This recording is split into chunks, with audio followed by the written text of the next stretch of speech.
There are many arguments against the genetic modification of life, such as that GM food may contain toxic substances, corporations patenting specific genetics, cross-contamination issues, strict contracts with farmers, the playing God notion, as well as many others.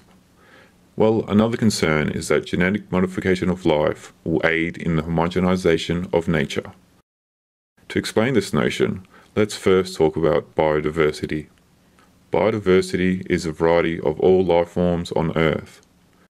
There's been a massive reduction in biodiversity over recent centuries because humans are changing the planet's environment by building cities, extracting resources, and producing waste.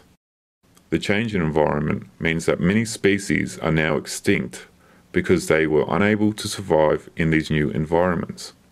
What was once complex ecosystems in different areas around the world is now the common template of pavement and skyscrapers.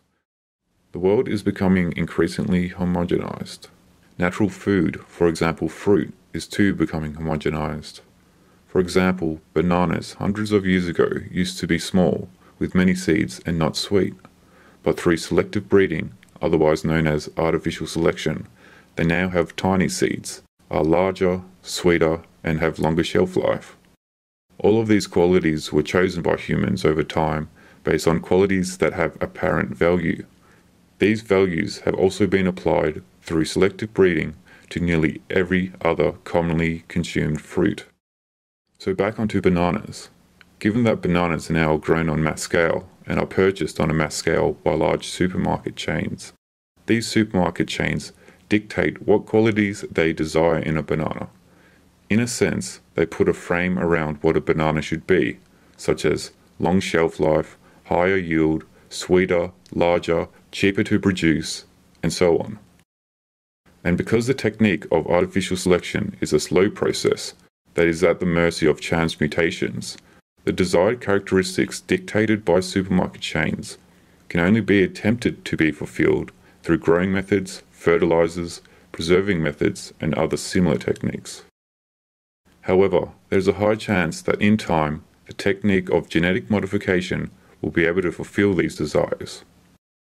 Want a larger banana, which is much sweeter, grows a lot faster, that has the shape for better packaging and transportation? Then so be it. Maybe make it very sweet and contain some oil and mix in the taste of cocoa to produce a chocolate bar.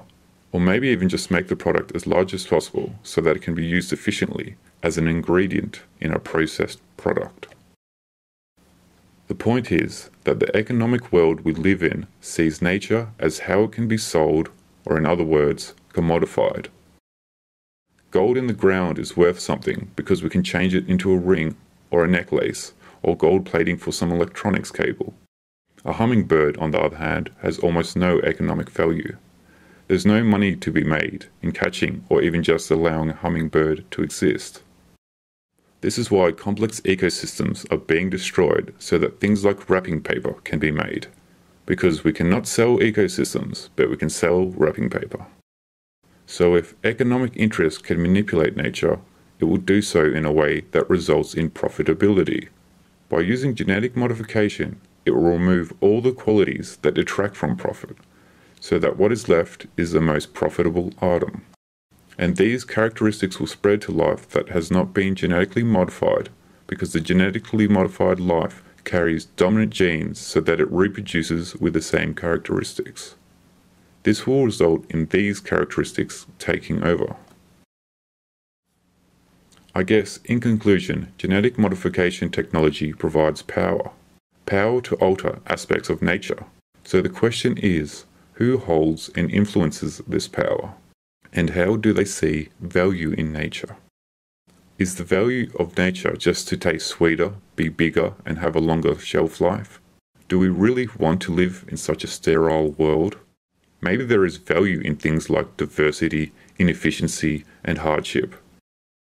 We see now that almost every city in the world now has a McDonald's that produces similar products and appears the same. Why won't the same economic and power structures that resulted in this influence nature with the power of genetic modification? We should ask ourselves, as we change nature, what is the end goal in the future? What is the end state that we are powering towards? Do we even know?